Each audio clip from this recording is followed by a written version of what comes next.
Amigas y amigos, la festividad de hoy, en su regreso anual, nos trae la memoria que el precursor del Señor nació de forma admirable. Es conveniente, sobre todo hoy, reflexionar sobre este nacimiento y lo alabemos, con la finalidad que ha dedicado al milagro una fecha anual, para que el olvido no se borre de nuestros corazones, los beneficios de Dios y las maravillas del excelso Juan, que es el precursor del Señor. Fue enviado delante de él, pero fue hecho por él. Todas las cosas fueron hechas por ella, y sin ella nada se ha indicado con el dedo, cuando él estaba ya en la tierra. Esperemos que vean el video hasta el final.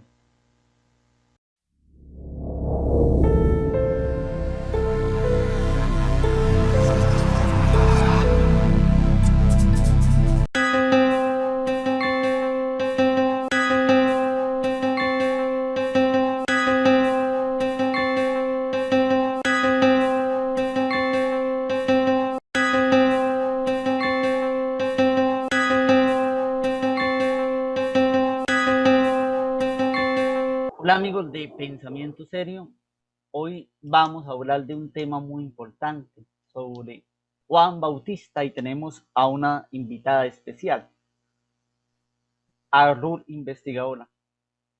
¿Cómo ha estado, querida amiga Ruth Investigadora?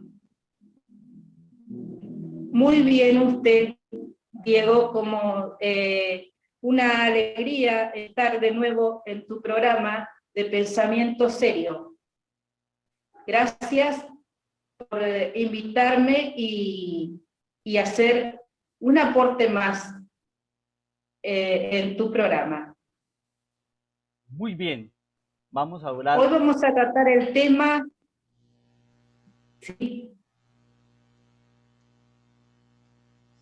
Sí, vamos a tratar el tema sencillamente de Juan Bautista. Comience Ruth Investigadora a hablar de Juan Bautista. Bueno, vamos a empezar tratando sobre San Juan Bautista, sabiendo quién eran los padres.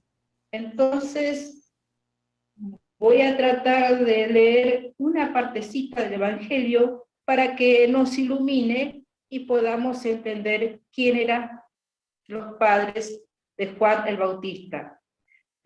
Como decir,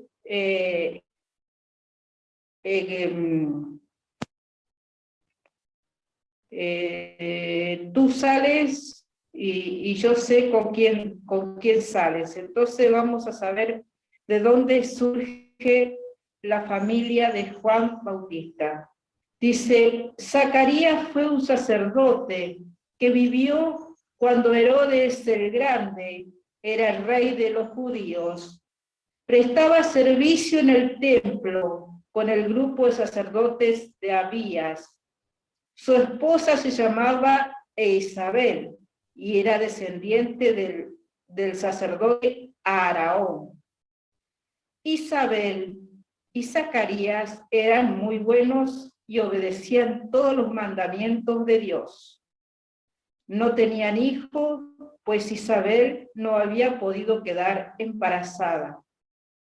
Y además los dos eran muy viejos.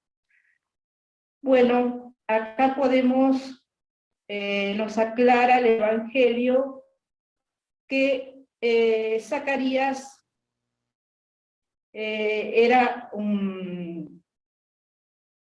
uno de los ancianos, sería un sacerdote creo que del Melquisedec, ¿no es cierto? Si no me equivoco. ¿Usted qué me puede decir, Diego?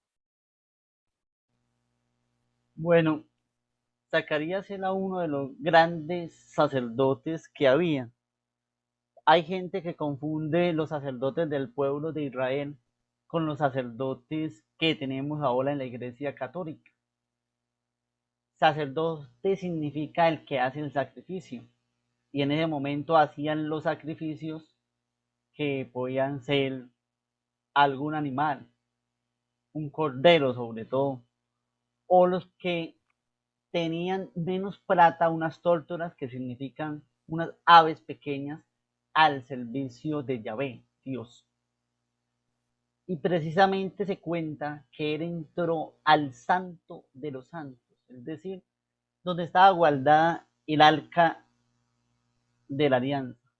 Entonces, él era el que hacía ese tipo de sacrificio, el que quemaba el incienso. Desde ese momento, en la Iglesia Católica se trae de esa tradición quemar incienso. Por eso a veces algunos hacen una crítica no tan sustancial porque dicen esto es judío, pero ojo, el cristianismo nace del judaísmo precisamente por eso. Juan Bautista era qué? Era judío.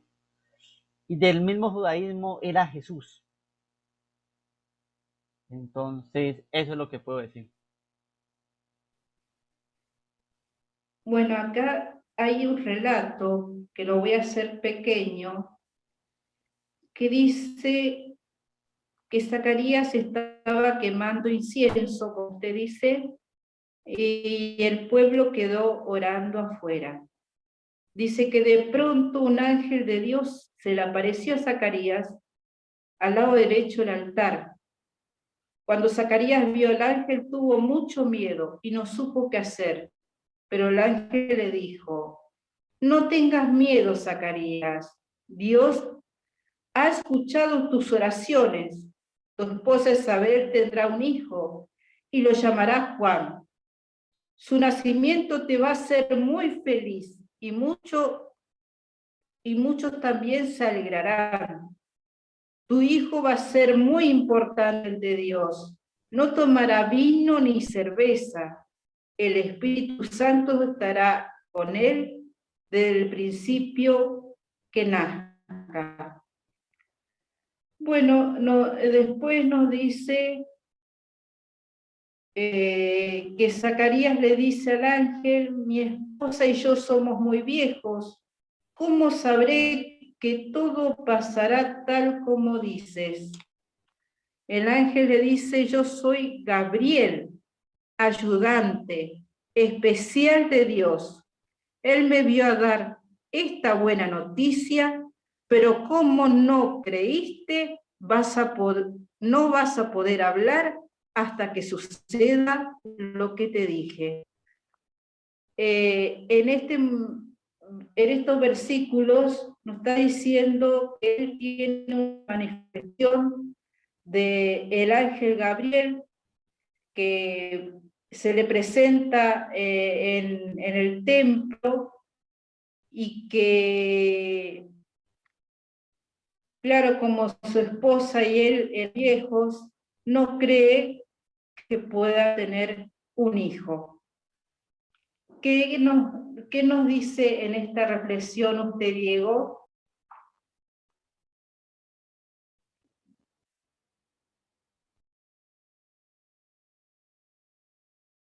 No se lo escucha.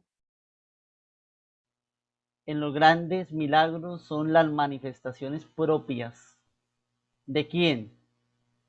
Precisamente son las manifestaciones de Dios. Hay un milagro colocado ahí, pero lo interesante es la gracia que se nos presenta. ¿En qué sentido? En el sentido que Juan Bautista, ¿cierto? Va a ser el que va a señalar el camino.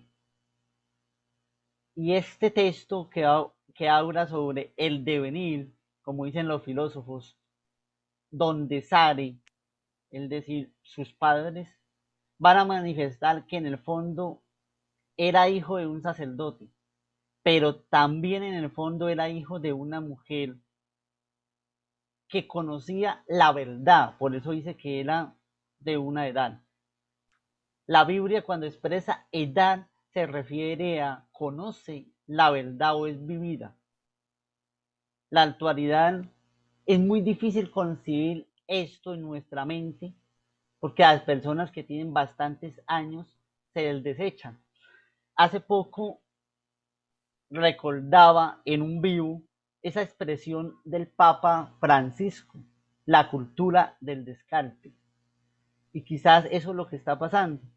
Propiamente la sociedad descarta, pero Juan Bautista era el descartado, pero no por la sociedad, sino porque él mismo se alejó. Es decir, él quería vivir una vida diferente. Y es importante en la historia de la salvación, porque es el que señala el camino al quien da la vida. Hago un cambio de expresión de las que tomaba San Luis María Grignol de Montfort, pero creo que en este caso es importante. Por eso se habla de los padres de Juan Bautista, porque son importantes para eso. Si leemos la Biblia, que es la historia de la salvación, nos va a mostrar específicamente de dónde viene cada persona o cada personaje importante en la historia de la salvación. Es decir, nos muestra que son personas humanas, personas que sienten, personas que sufren, personas que tienen un oficio especial en la vida. Creo que es lo importante. Muestra al padre de Juan Bautista como sacerdote. ¿Qué quiere decir eso? Que él también, de una u otra forma, es descendiente de un sacerdote. Por lo tanto, también tiene el oficio de sacerdote. Aunque no lo cumplió porque se fue lejos, ¿cierto? Se fue lejos en todo el contexto. Más adelante voy a hablar sobre los esenios, que algunos dicen que hacía parte de ellos. Continúa con su explicación. También voy a recalcar que mucha gente dice, soy devoto de San Juan Bautista, pero realmente a veces uno le dice, y contame la historia, y no sabe quién es Juan el Bautista porque no conocen su historia. ¿Se me escucha? La estamos escuchando perfectamente. Dice en la Anunciación, el ángel Gabriel a María le dice esto: tu prima Isabel, aunque ya es muy vieja, también va a tener un hijo. La gente pensaba que ella nunca podría tener hijos, pero ya hace 6 meses que está embarazada. Eso demuestra que para Dios todo es posible. Y en esto, María emprende un viaje para visitar a su prima Santa Isabel. María sería la tía de Juan el Bautista. Pero mire qué cosa hermosa. Cuando ella va y entra en la casa Zacarías y saluda a Isabel, cuando Isabel oyó el saludo, el niño saltó de alegría dentro de ella. ¿Sabe usted que María era como un copón que llevaba a Jesús? Era el arca de la alianza. Y este niño, que era San Juan Bautista, se regocija en el seno materno, porque él descubre la fuerza de Dios. ¿Qué me dirían esto? ¿Me Exactamente, escucha? exactamente.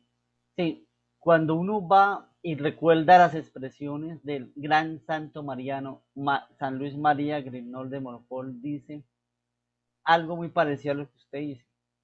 El sagrario es el vientre de María, del cual nace el quien da la vida, expresando el mismo evangelio cuando dice Jesús: yo soy el camino, la verdad y la vida. Dos hombres gigantes en la historia de la salvación: Juan Bautista, que muestra precisamente al Salvador y que dice: este es el Hijo de Dios. Y además Jesús, que es el propio Salvador.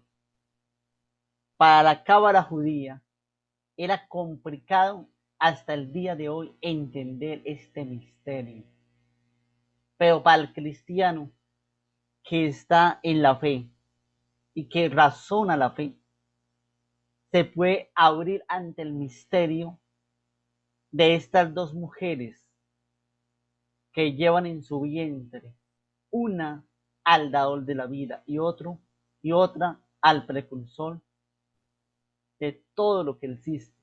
Quizás es la forma de decirle al feminismo salvaje del día de hoy: oye, mujeres, están luchando por qué ideales, cuando el gran ideal de la mujer es la bienaventurada Virgen María. Isabel dio muestra no del feminismo, sino de la feminidad, que es diferente. De la misma manera, la Virgen María dio muestra de la feminidad. Y estas dos mujeres son las gigantes de la historia, no solo de la historia del pueblo de Israel o de la historia bíblica, sino también de la historia del mundo. El feminismo o estas feministas van a pasar rápidamente en la historia como ideas que no son fuertes, como aquella mujer que dijo que la mujer no existía. Borrar del mapa a la mujer es querer borrar del mapa a la Virgen María y también a Santa Isabel. Con estas dos figuras grandes en la historia de la salvación se han hecho escenarios ridículos en todo contexto. Entonces, ver que en el vientre de estas dos mujeres fue el gran primer saludo entre el Salvador y su primo. Qué interesante ver que la misma Biblia responde a todas las ideologías de la posmodernidad y rompe con todo eso. Creo que es la actualización bíblica más interesante, porque el feminismo no tiene elocuencia frente a la Virgen María y frente a Isabel. ¿Cómo hacemos? Ve y rompe, por ejemplo, iconos de la reina Isabel católica, pero romper con la historia propia de Isabel y de la Virgen María es complicado. Continúe, mi querida amiga, Ruth investigadora. Mire usted qué bueno, porque en esa salutación y todo eso surge esta oración bellísima que es el Magnificat, que lo encontramos, que se lo reza en las vísperas, en la liturgia de las horas, una oración que es preciosa y que nos invita a que Dios hace proezas con sus brazos, dispersa a los soberbios de corazón y derriba al trono a los poderosos y enaltece a los humildes. Fíjense qué hermosura lo que dice María en esto, diciendo que los poderosos no son nada ante Dios, que Dios es mucho más, y que los que están con Dios valen mucho más, aunque sean humildes, Dios los tiene en cuenta.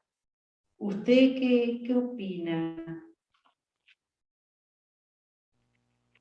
Muy bien, pues la oración propia de la iglesia es la liturgia, ¿cierto? Y si se hace en las vísperas en la iglesia católica esta bella oración, es porque es un cántico que habla de la salvación. Y es importante. Eh, no sé si ya es el tiempo o tiene otra cosa que decir para hablar sobre los esenios. O hay otra cosita que debes decir.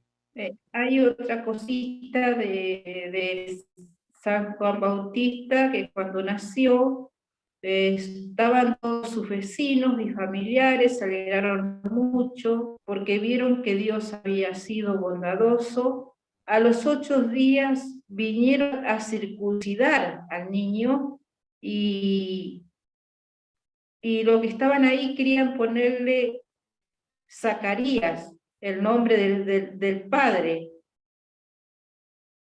Y Isabel decía, no, va a llamarse Juan. Y ellos le dijeron, ningún familiar tuyo se llama Juan, se llama así.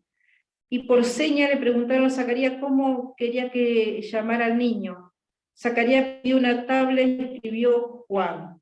Ahí se sorprendieron todos, y Zacarías empezó a hablar de nuevo y alabando a Dios. Fíjese qué hermosura este acto, después que él cumple la promesa de quedar mudo. Dios, al creer, porque la fe de él después cree, le hace hablar y poder decir, sí, mi hijo se va a llamar Juan. Es una cosa bellísima. Y de ahí sale el otro cántico, que es el que lo rezamos en el laude, la oración de la mañana, el cántico de Zacarías, una cosa bellísima. Fíjese que dos cánticos se unen, el cántico de María y el cántico de Zacarías. Una cosa bellísima del Espíritu Santo. Sí, dígame. Muy bien, entonces vamos a hablar sobre los esenios. Juan rompe con el templo y con todo el sistema de ritos de lo que es llamado la purificación y el perdón vinculados a él. En este mismo templo hay un término que dice pagola, que quiere decir el templo mismo, ¿no? El templo está corrompido, ya no es un lugar santo, no sirve para eliminar la maldad del pueblo, y diría algo muy triste, que ya hay algo en el corazón que ya no sirve. Por lo tanto, me parece interesante la expiación que allí se celebraba. Hay una purificación radical, total, ligado lógicamente al culto del templo. Juan Bautista en la órbita sustenta la esencia que muestra los documentos de Qur'án, es decir, la cosa que Pagola no hace precisamente a la razón. El numerario de la comunidad esenia más bien podría definir simplemente el género amplio que ha pensado el profeta. El profeta es eminente, venía del reino de Dios. El profeta habla de la restauración de Israel, al igual que Jesús, porque esas son las esenias sobre el templo. Es decir, la frase de pagola en Juan el Bautista precisamente hace lo que se llama radicalmente un sistema sacramental, pasándolo a las categorías del cristianismo. Precisamente el judaísmo ha instaurado algo nuevo, es decir, el bautismo, el bautista. Algunos dicen, estudiosos, que el bautismo ya se hablaba en el pueblo de Israel, pero otros estudiosos van a argumentar que no. La Biblia va a hablarnos de esta experiencia. Hay un contexto de vida de ambos personajes, es decir, en el marco de la tradición entre Juan el Bautista y Jesús. Se parece que sea imposible que esto se fuera a producir la ruptura del judaísmo en el momento que Juan va al desierto. Parece que las expresiones de Págola es un sentido análogo en las críticas del templo, el santuario de la época para vivir. Recordemos que los judíos no estaban contentos con el templo porque lo había construido Herodes el Grande. Había construido el templo para tener Herodes a los... ¿Sí? ¿Me decía algo? Herodes Antipas estaba en ese, Sí, gobernaba en ese tiempo. gobernaba en aquel tiempo, pero el templo lo había construido el Grande. Y entonces Ah, lo había construido un hombre, ¿sí? Que no estaba con el pueblo, sino vendió al imperio romano, lógicamente, su fuerza. Se llamaba Herodes el Grande por las construcciones que hizo. Y había gente que no lo quería. Había gente que prefería no tener el templo, pero no tener una corrupción en el propio templo. Esto va a dar la validez de la destruida estructura física y reconstruida por manos de un profeta, el profeta Ezequiel. El templo era el único cauce que daba a Dios con validez en la teología, lógicamente judía, en el judaísmo. Por eso se llamaba la purificación del templo.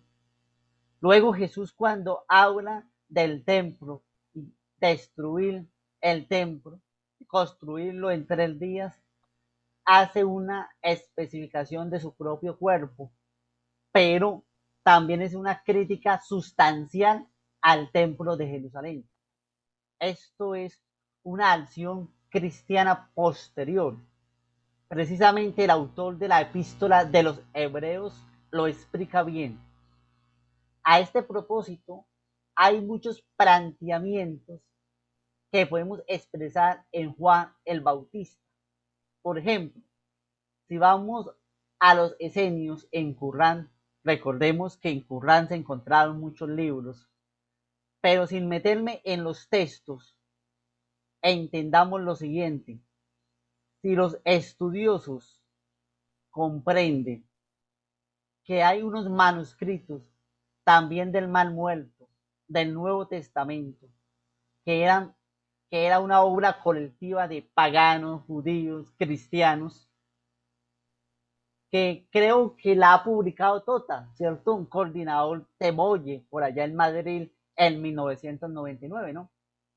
Hay publicaciones de manuscritos e investigaciones que han señalado la predicación bautista, es decir, y lo han catalogado teólogos de los esenios, precisamente en Qurrán. ¿Quiénes eran los esenios? Para entendernos, eran como unos monjes, decía, en la vida monacata, parecido a la vida monacata de nuestro tiempo. Dentro de que la vivían en el escatología, desierto. Exactamente, dentro de la predicación escatológica de Juan el Bautista, habla del desierto, de la crianza, de fenómenos análogos a los esenios. ¿Qué puedo opinar de estas cosas interesantes? Puedo decir lo siguiente: Juan el Bautista fue miembro de la comunidad del Qur'án, o al menos un esenio, ¿sí? Juan Bautista era ideario de hacer ayunos, ¿cierto? De hacer cuestiones interesantes, sí.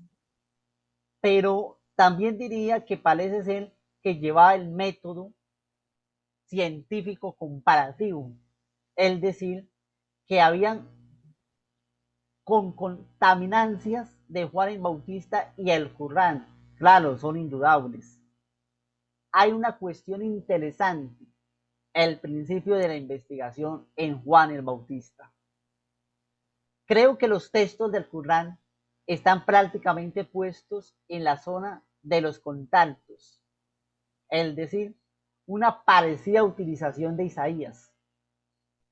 El mensajero delante, porque se habla de la voz que clama en el desierto, preparar el camino al Señor, rectificar sus sendas, para justificar la misión y la predicación inmediata del juicio divino.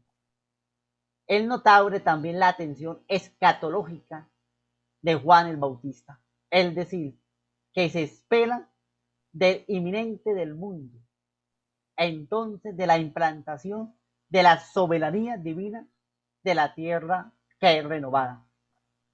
También otra de las especificaciones, vamos a decir, de la teología propia de Juan Bautista es algo que me sorprende, que es la exigencia de la conversión sincera e entrega escrupulosa al cumplimiento de la ley, como el camino a la soberanía divina.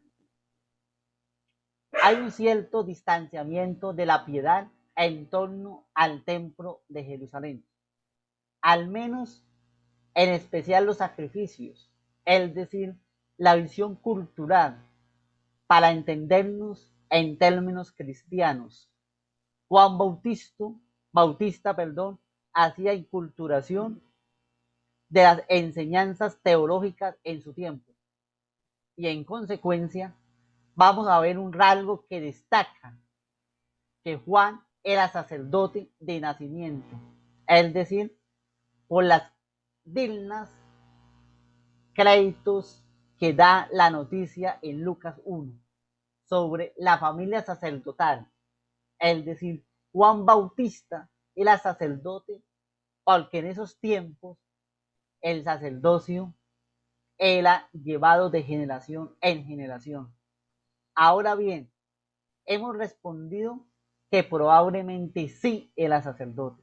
Ahora, frente a estas contradicciones, vamos a mirar qué opinión nos podemos formar de Juan el Bautista. El evangelio es claro: se retiró al desierto y fue el que bautizaba en el río Jordán. Bautizó a Jesús y le mostró a otros que era el Cordero de Dios que quitaba el pecado. Creo que esto es el fundamento sesenio teológico del Corán, en resumidas cuentas, que puedo dar a todos ustedes, mis queridos amigos. Continúe, Ruth investiga ahora. Y también creo que cuando lo bautizó a Jesús, tenemos la Santísima Trinidad, el Padre que habla: este es mi Hijo muy querido en quien me complazco. Es el Padre que habla. El Espíritu Santo, que es la tercera persona de la Trinidad, y Jesús, que es la segunda persona de la Trinidad, se juntan en ese momento de que se sumerge en el agua y después sale, se ve todo esto y Juan se da cuenta de que es el Mesías, de que es el Hijo de Dios. Esta es una cosa hermosa que yo como catequista he dado a los niños. Es una cosa preciosa para decir, ahí está la Santísima Trinidad, las tres personas juntas. Bien, vamos a ver. Y dice esta parte que me encanta, que dice, Dios envió un hombre llamado Juan para que hablara con la gente y le convenciera de creer en la luz. Juan no era la luz, él solo vino para mostrar quién era la luz, y la luz verdadera pronto llegará a este mundo.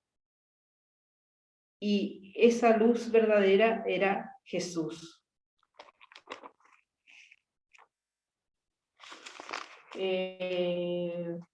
Vamos.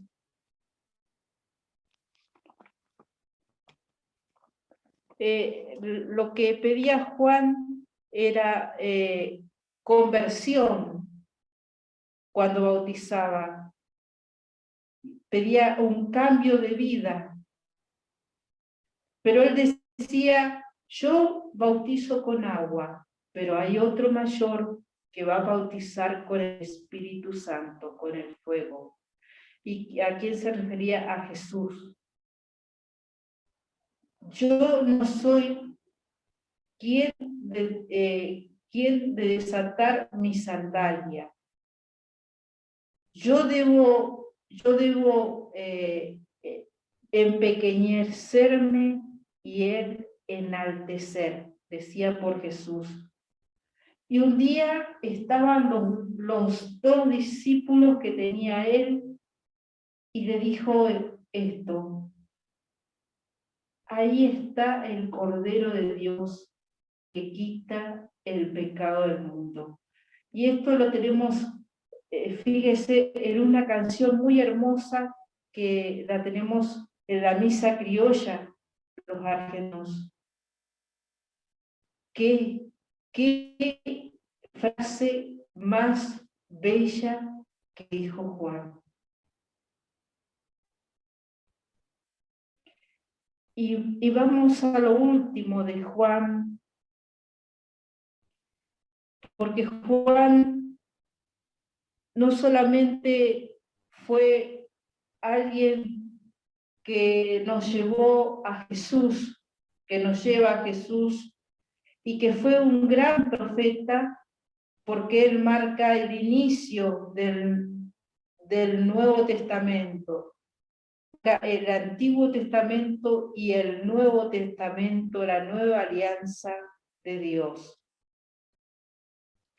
Juan nos marca que hay que cambiar de vida. Y precisamente Juan le decía que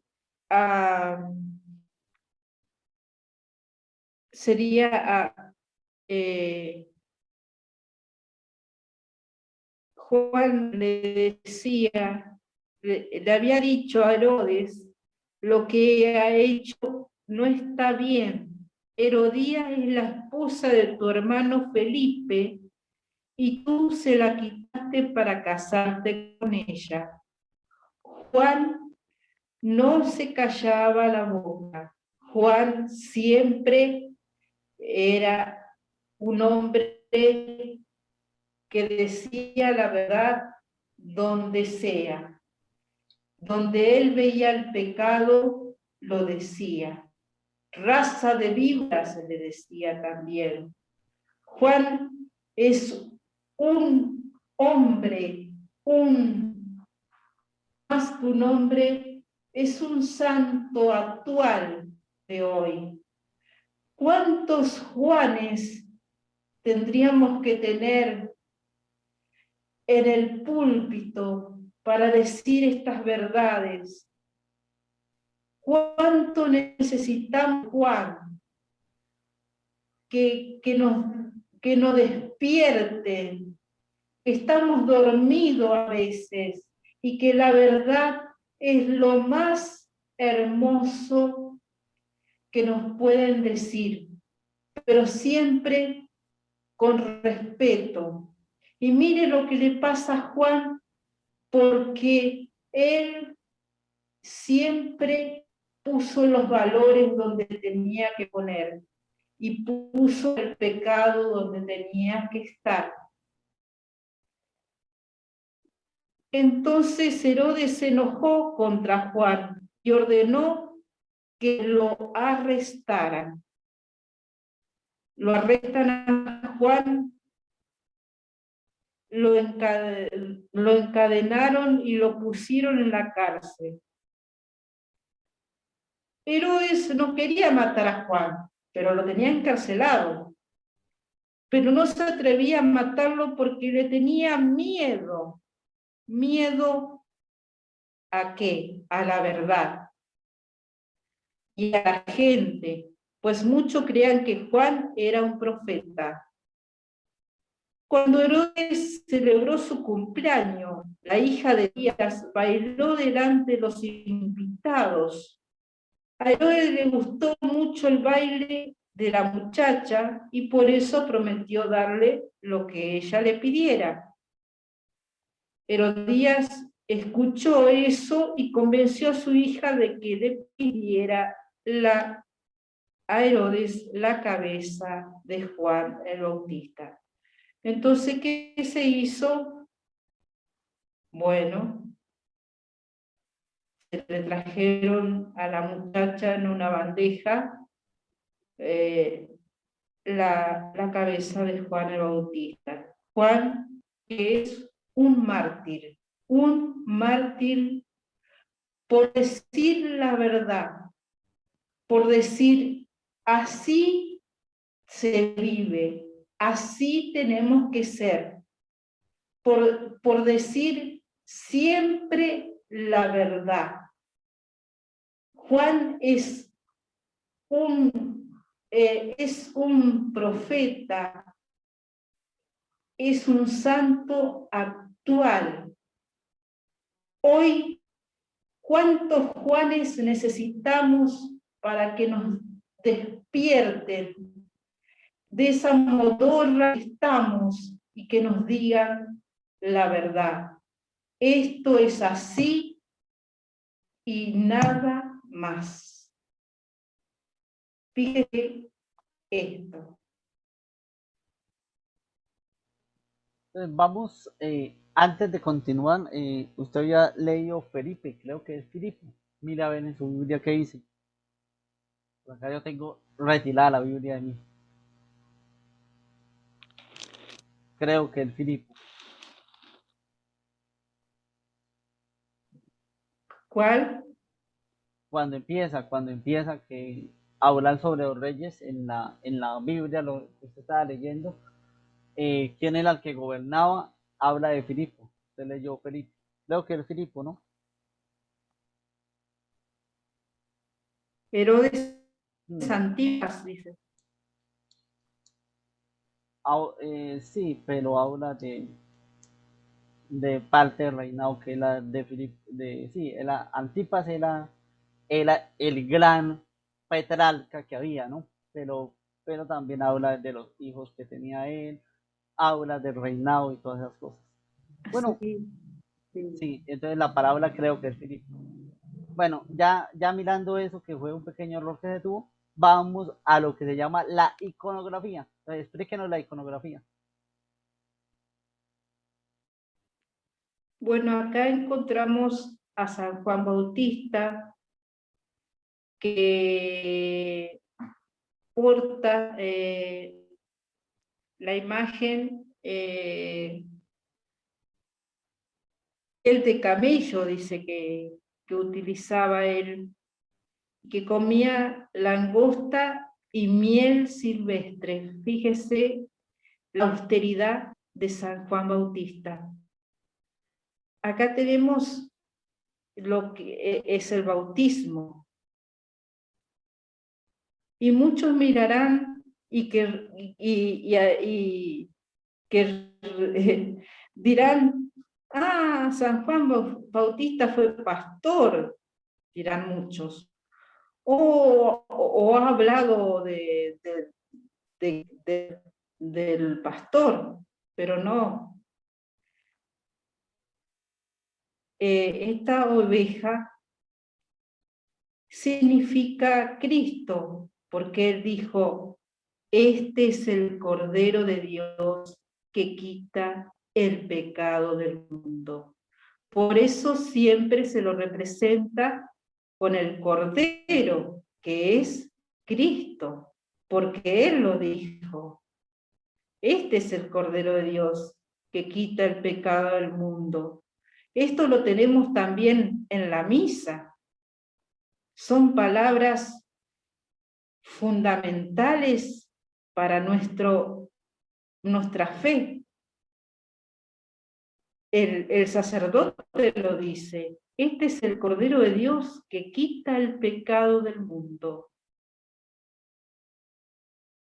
¿No es así? En la misa la tenemos.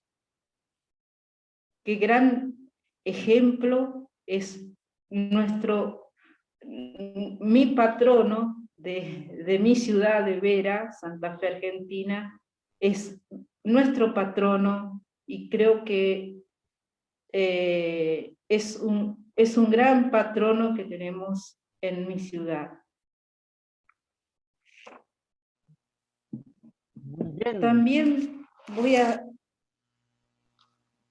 decir Continúe con lo otro. que aparte de lo que nos dicen los 4 evangelios y los comentarios actualizados, son pocas las fuentes biográficas que disponemos. Por ello presentamos a continuación Juan Bautista nació aproximadamente en el 7 o 6 antes de Cristo, pocos meses antes del nacimiento de Jesús. Su prédica debe haber transcurrido desde septiembre-octubre del año 27, 15 de Tiberio, hasta el septiembre-octubre de 28. La prisión y muerte en la fortaleza de Maqueronte ocurrieron en el año 29. Juan Bautista tenía entonces 34 o 35 años. Y nos vamos a la fiesta de él. Por ejemplo, en mi ciudad se festeja el 24 de junio, que es justamente el nacimiento de San Juan Bautista. Y tienen otra fiesta que es el 29 de agosto, que es el martirio, que es la muerte de Juan el Bautista. Fíjese que San Juan Bautista está con María, porque María festejamos el 8 de diciembre la Inmaculada Concepción, que es el nacimiento de la Virgen María. O sea que San Juan Bautista y la Virgen María son los dos únicos que festejamos el día de su nacimiento y el día de su muerte. ¿Usted qué me dice? Exactamente. ¿Por qué? Porque de la bienaventurada Virgen María brota la salvación. ¿Y por qué en Juan Bautista? Porque ahí termina toda la historia de la salvación. Eso es lo que pasa y eso es lo que acontece. Ahora bien, ¿tiene otra cosa que decir o damos por terminado nuestro programa, nuestro encuentro.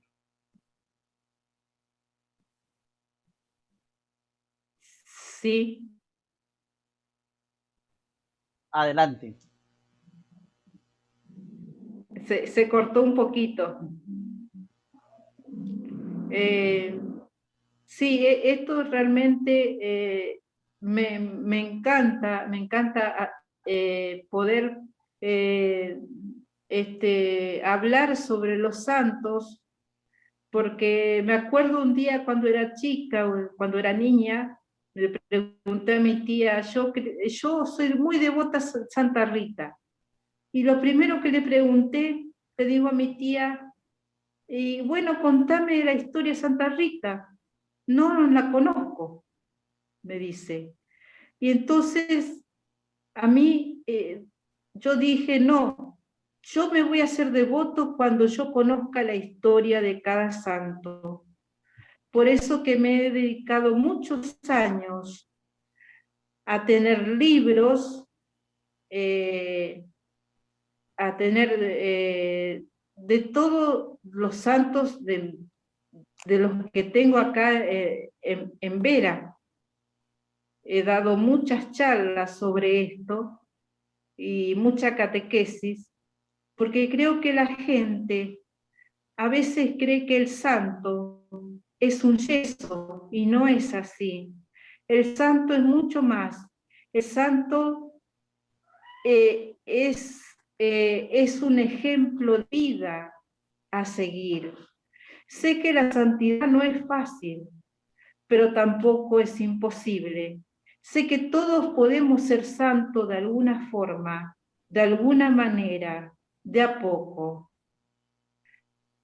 Pero sé que la santidad no es imposible para nosotros.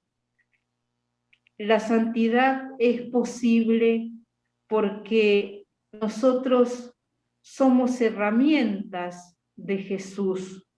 Si nosotros nos dejamos llevar como las espigas y dejamos que Cristo obre en nosotros, creo que la santidad va a surgir de algún modo.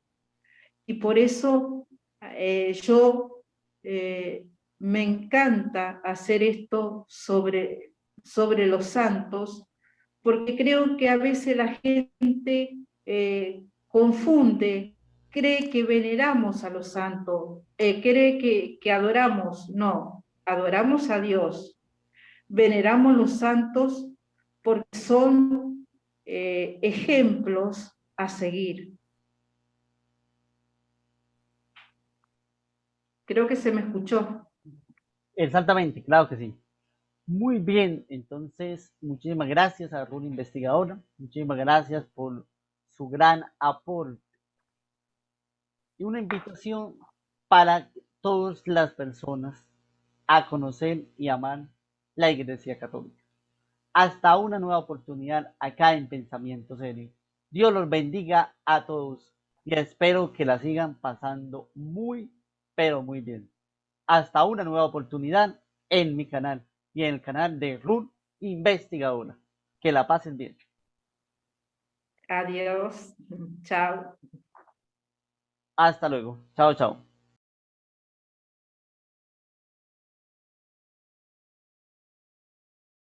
Invito para que se suscriban a mi canal, activen la campanita para recibir más mensajes como este. De la misma manera, para que me sigan en las redes sociales. Estamos en Facebook, en Twitter y en Telegram. Para que hagan parte de mi comunidad de Discord. Ahí podemos compartir muchas cosas. Cosas de filosofía, de sociedad, de religión católica. Y si desean, cosas generales. Bendiciones para todos.